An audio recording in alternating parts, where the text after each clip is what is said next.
Mr. Ruttison the lawyer was a man of rugged circumstance, that was never lighted by a smile, cold, scanty and embarrassed in discourse, backward in sentiment, lean, long, dusty, dreary, and yet, somehow, lovable.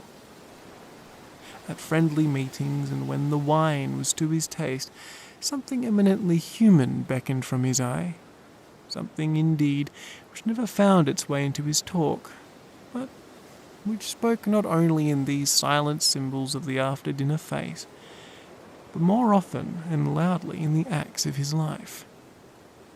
He was austere with himself, drank gin when he was alone to mortify a taste for vintages, and though he enjoyed the theatre, had not crossed the doors of one for 20 years. But he had an approved tolerance for others, sometimes wondering, almost with envy, at the high pressure of spirits involved in their misdeeds, and in any extremity inclined to help rather than to reprove. I incline to Cain's heresy, he used to say quaintly. I let my brother go to the devil in his own way. In this character, it was frequently his fortune to be the last reputable acquaintance and the last good influence in the lives of down-going men. And to such as these, so long as they came about his chambers, he never made a shade of change in his demeanour. No doubt the feat was easy to Mr. Ruttison, for he was undemonstrative at the best, and even his friendship seemed to be founded in a similar catholicity of good nature. It is the mark of a modest man to accept his friendly circle, ready-made from the hands of opportunity, and that was the lawyer's way. His friends were those of his own blood, or those whom he had known the longest. His affections, like ivy, were the growth of time. They implied no aptness in the object. Hence, no doubt, the bond that united him to Mr. Richard Enfield, his distant kinsman, the well-known man about town. It was a nut to crack for many, what these two could see in each other, or what subject they could find in common. It was reported by those who encountered them in their Sunday walks that they said nothing, looked singularly dull, and would haul with obvious relief of the appearance of a friend. For all that, the two men put the greatest store by these excursions, counted them the chief jewel of each week, and not only set aside occasions of pleasure, but even resisted the calls of business, that they might enjoy them uninterrupted. It chanced on one of these rambles that their way led them down a by-street in a busy quarter of London. The street was small, and what is called quiet, but it drove a thriving trade on the weekdays. The inhabitants were all doing well, it seemed, and all emulously hoping to do better still, and laying out the surplus of their gains in coquetry, so that the shop fronts stood alongside that thoroughfare with an air of invitation, like rows of smiling saleswomen. Even on Sunday, when it veiled its more florid charms and lay comparatively empty of passage, the street shone out in contrast to its dingy neighbourhood, like a fire in a forest, and with its freshly painted shutters, well-polished brasses, and general cleanliness and gaiety of note, instantly caught and pleased the eye of the passenger. 2 doors from one corner on the left hand going east, the line was broken by the entry of a court, and just at that point, a certain sinister block of building thrust forward its gable on the street. It was 2 stories high, showed no window, nothing but a door on the lower story, and a blind forehead of discoloured wall on the upper, and bore in every feature the nature of prolonged and sordid negligence. The door, which was equipped with neither bell nor knocker, was blistered and disdained. Tramps slouched into the recesses and struck matches on the panels. Children kept shop upon the steps. The schoolboy had tried his knife on the mouldings, and for close on a generation, no one had appeared to drive away these random visitors or to repair their ravages. Mr. Enfield and the lawyer were on the other side of the by-street, but when they came abreast of the entry, the former lifted up his cane and pointed. "Did you ever remark that door?" he asked, and when his companion had replied in the affirmative, "It is connected in my mind," added he, "with a very odd story." "Indeed?" said Mr. Utterson, with a slight change of voice. "And what was that?" "Well, it was this way," returned Mr. Enfield. "I was coming home from some place at the end of the world about 3 o'clock of a black winter morning.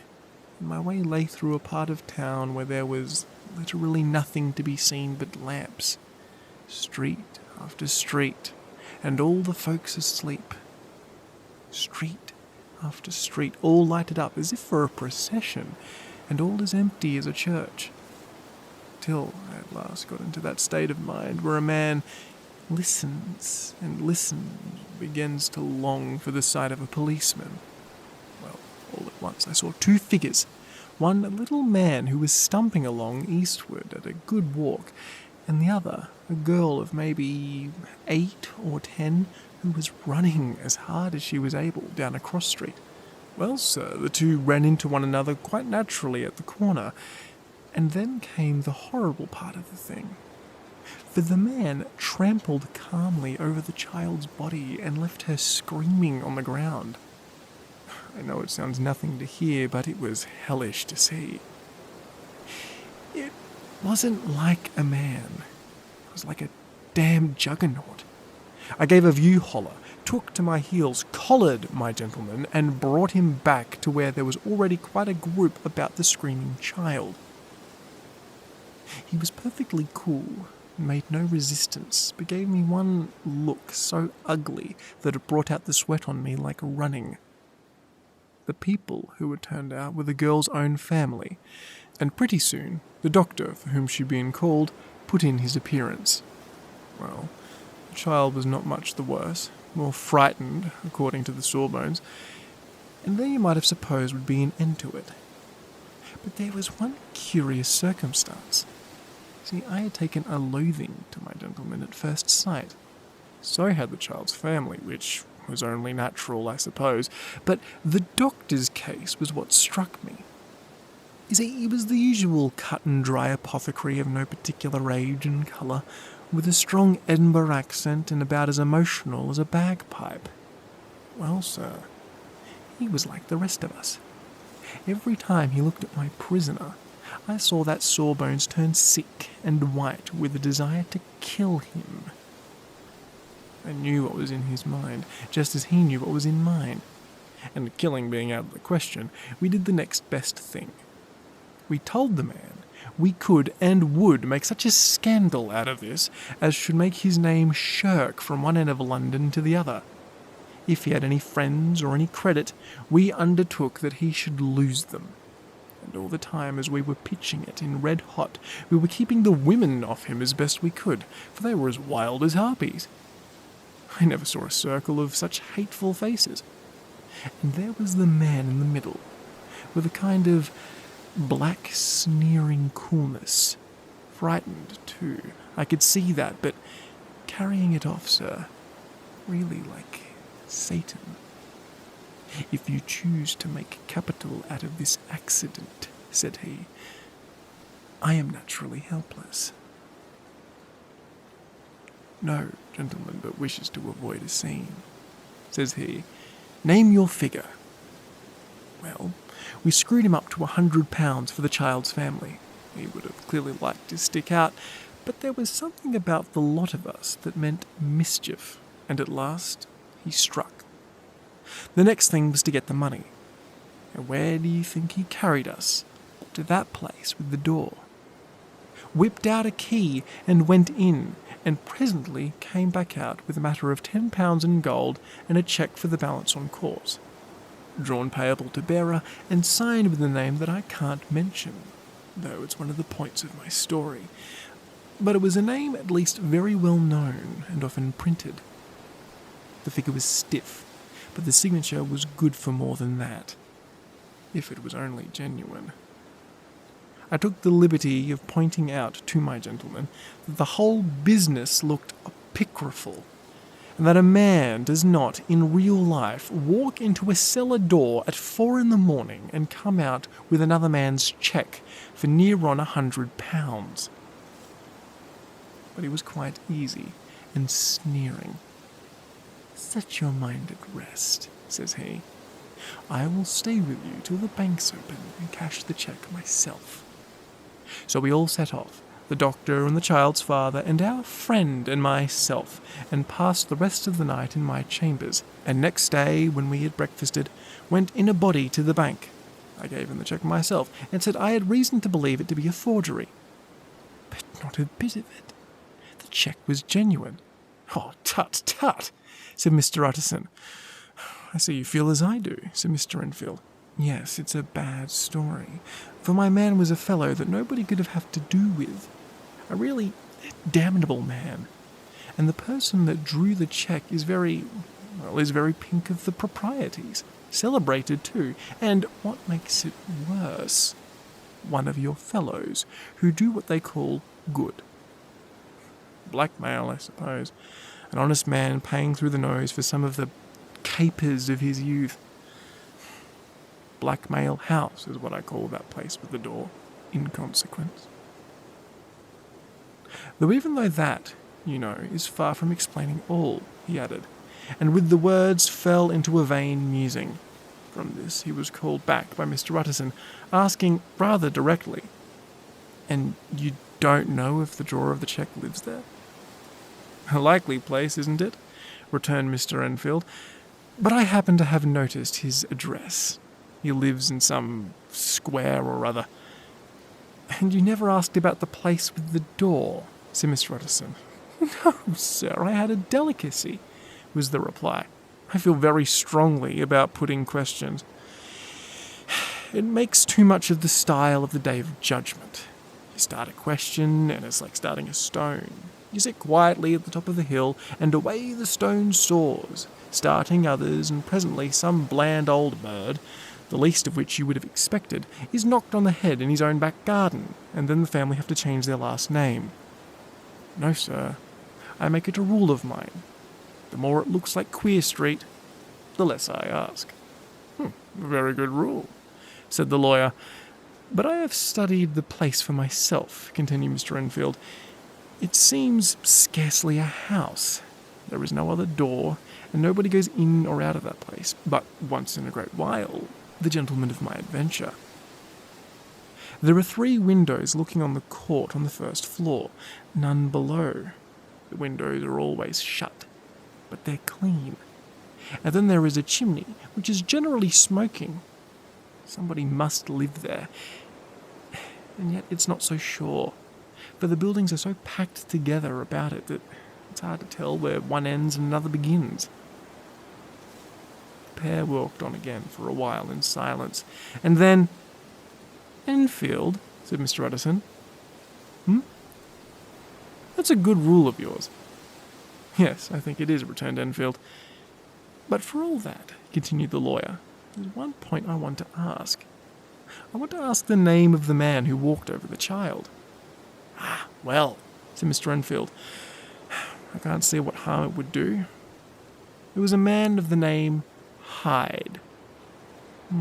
Said Mr. Utterson. "What sort of a man is he to see?"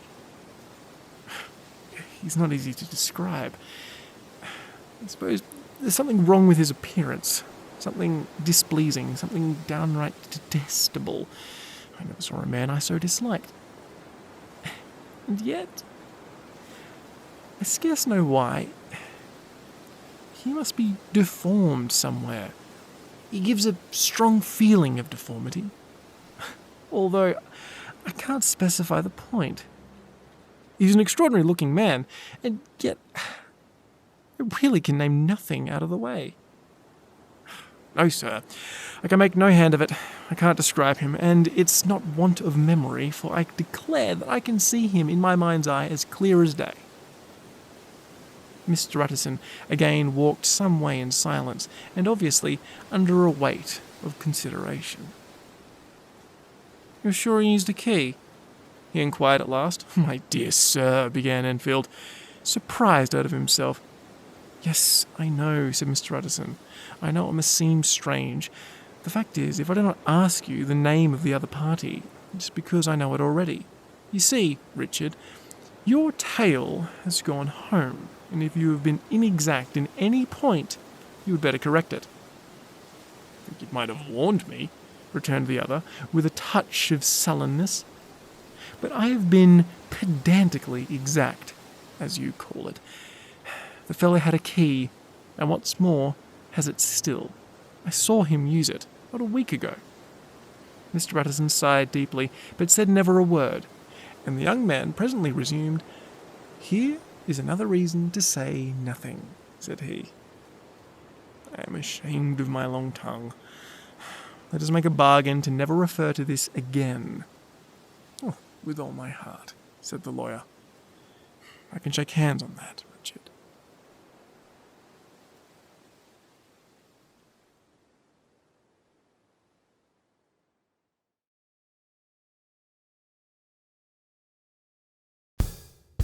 G'day guys, I hope you enjoyed that story and thank you so much for giving it a listen. Remember, if you want some more scary stories, you can go to the Scary Stories for Late Nights playlist. Dusk Bowl has been a fantastic project to work on, and remember, if you've got any fanfic or fan art or any just questions about the series, feel free to email me at duskbowl.fm@gmail.com. I love every single one of you, and you've made being a microtuber probably one of the best experiences of my life. I want to give special thanks to my patrons, of course, being Lady Nevermore, Skulk Queen, Catherine Gordon, The Curator, and Stephen Stevens. If you see them in the comments, please say g'day. And to all of you, I bid you logs of love and shit shippers.